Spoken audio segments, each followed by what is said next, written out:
আমরা চাই দেশে মানুষ শান্তিতে থাকুক, সম্প্রীতি থাকুক, ঐক্যবদ্ধ থাকুক, সংঘবদ্ধ থাকুক, এবং এই জন্যই সর্বদলীয় বৈঠকে বলা হয়েছে আমাদের পার্টির তরফ থেকে সরকার নির্দিষ্ট পদক্ষেপ নিক এবং কোথায় কার গাফিলতি হলো সেটা দেখা উচিত।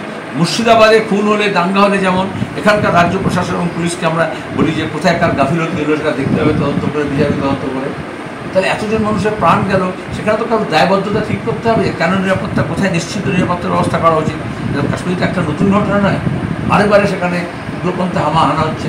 আর প্রধানমন্ত্রী বারবার ঘোষণা করেছেন নোটবন্দির পরে হচ্ছে আতঙ্কবাদ সমাপ, পার্লামেন্টের মধ্যে দাঁড়িয়ে বলেছেন আর কোনো সংকট নেই।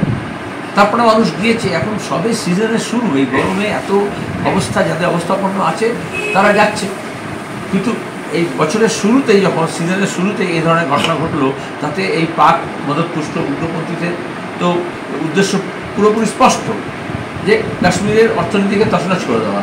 ওখানকার শিকারা চালক, ওখানকার ঘোড়া নিয়ে যারা কাজ করে, ওখানকার যারা হকার, ওখানকার যারা হোটেল চালায়, ওখানকার যারা গাড়ি চালায়, ওখানে যারা ট্যুর অপারেট করে, তাদের তো সংবৎসরে খরচ চলে এই গরমকালে, গ্রীষ্মকালে আয় থেকে। তাহলে সেটাকে ইচ্ছে করে বন্ধ করা হলো, কয়েক হাজার কোটি টাকা, একটা হিসেবে বলা হচ্ছে 21,000 থেকে 22,000 কোটি টাকার ব্যবসা এই এই এই এই গ্রীষ্মের সিজনে। তাহলে আবার তারাই ওই জন্যই ওখানে প্রতিবাদও করছেন, আবার বাঁচানোর চেষ্টা করেছেন। বাঁচাতে গিয়ে স্যার আদিল সাহেব প্রাণ দিয়েছে, বিজেপির নেতাকে সস্ত্রীককে বাঁচিয়ে নিয়ে এসছে সে বিজেপির নেতা। মধ্যপ্রদেশে সোশ্যাল মিডিয়ায় বলেছে ওই আদিল সাহেব ভাই, আদিল সাহেব মারা গেছে কিন্তু তার ভাই তাকে নিরাপদে বার করে নিয়ে এসছে বিজেপি নেতাদেরকে। এরকম অকৃতজ্ঞ হয় কেউ?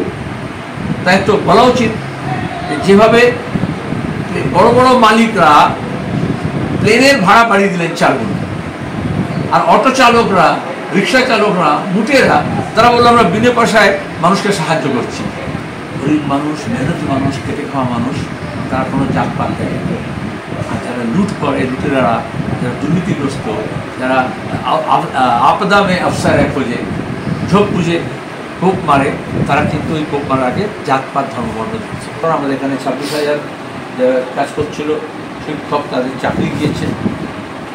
তার গত কয়েক বছর ধরে এই শিক্ষক নিয়োগে দুর্নীতি এবং সেখানে দাঁড়িয়ে মন্ত্রীদের কাছ থেকে টাকা উদ্ধার, কাকুরদলা শহর থেকে অভিষেক ব্যানার্জির অ্যাকাউন্টে টাকা যাওয়া, জিলসন অ্যাকাউন্টে টাকা যাওয়া, এই নিয়ে তোলপাড় হচ্ছিল রাজ্য, এবং হাইকোর্ট থেকে সুপ্রিম কোর্ট পর্যন্ত গিয়েছে। বারবার বলা হয়েছে যে পরীক্ষা যারা নিয়েছে তাদেরকে সব ডকুমেন্টস দাও, কে পরীক্ষা দিল, কে সত্য, কে মিথ্যা, কে যোগ্য, কে অযোগ্য, কে পাস করলো, কে ফেল করলো, কে কত মার্কস পেলো। কিন্তু দেখা গেল ক্যাবিনেটের নির্দেশে, নবান্নর নির্দেশে, কালীঘাটের নির্দেশে ওই সমস্ত তথ্যগুলো দেওয়া হলো না, যার ফলে আজকে দাঁড়িয়ে আমরা অনেক আগেই বলেছি যে চাল এবং কাপড়কে মিশিয়ে দেওয়া হয়েছে। এখন দাঁড়িয়ে গতকাল যেটা হয়েছে খুবই নিন্দনীয়, কোনোদিন কখনো হয়নি। কোর্টে কেস হয়, সেখানে যুক্তি হয়, সেখানে আইন হয়, তারপর সিদ্ধান্ত হয়। সেখানে বিকাশবাবু সহ তার জুনিয়ররা মিলে যারা এই মামলা মোকদ্দমা করেছে, দুর্নীতির পর্দা ফাঁস করেছে, যারা দুর্নীতিগ্রস্ত, তারাই আবার কিছু লোক পাঠিয়ে গতকাল হামলা সংগঠিত করেছে গ্রামের নাম করে। এটা তোমার গিয়ে গোটা রাজ্যে যেখানে যেখানে আইনজীবীরা আছেন, কোর্ট আছে, আদালত আছে, সেখানে এটা নিয়ে সোচ্চার হওয়া উচিত। কারণ এটা তো পেশাদারিত্ব। যেভাবে ডাক্তারদের উপর হামলা করা হয়, কোনো একটা চিকিৎসার ব্যাপারে গাফিলতি হলে বা কিছু না হলে অভিযোগ করলে, সেরকম দাঁড়িয়ে এই কাজটাকে উস্কে দিচ্ছেন। তাহলে দেশে যারা দেশ চালাচ্ছে তারা দেশের মানুষকে উস্কে দিচ্ছে একটা অংশের বিরুদ্ধে একটা অংশকে, আর রাজ্যে যারা রাজ্য চালাচ্ছেন তারা কিন্তু শিক্ষাক্ষেত্রে, স্বাস্থ্যক্ষেত্রে, এখন হচ্ছে আইন আদালতের চত্বরেও কিন্তু একে অপরকে উস্কে দেওয়া হচ্ছে। রাজ্য সরকারের কাজ হচ্ছে কারখানা তৈরি করা, সরকারের কাজ হচ্ছে রাস্তাঘাট বাঁধ নির্মাণ করা, সরকারের কাজ হচ্ছে তোমার গিয়ে বন্যা রোধ করা, সরকারের কাজ হচ্ছে এরোপ্লেন, এয়ারপোর্ট চালানো, ট্রেন চালানো, স্টেশন বানানো, সরকারের কাজ হচ্ছে গণপরিবহন ব্যবস্থা চালু করা, শিক্ষা এবং স্বাস্থ্যকেন্দ্র, বিশ্ববিদ্যালয় এবং হাসপাতাল চালানো। কেন্দ্র এবং রাজ্য সরকার, মোদী এবং মমতা বলছে ওইগুলো সব আদানি আম্বানি করবে, আর তারা শুধু মন্দির মসজিদ ওয়াকআপ করবে।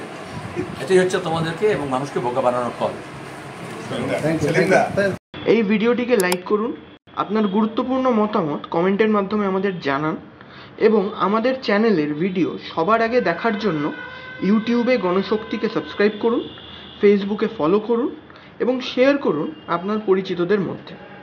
আমাদের চ্যানেলে আপলোড হওয়া ভিডিও নোটিফিকেশন পেতে বেল আইকনটি ক্লিক করতে ভুলবেন না।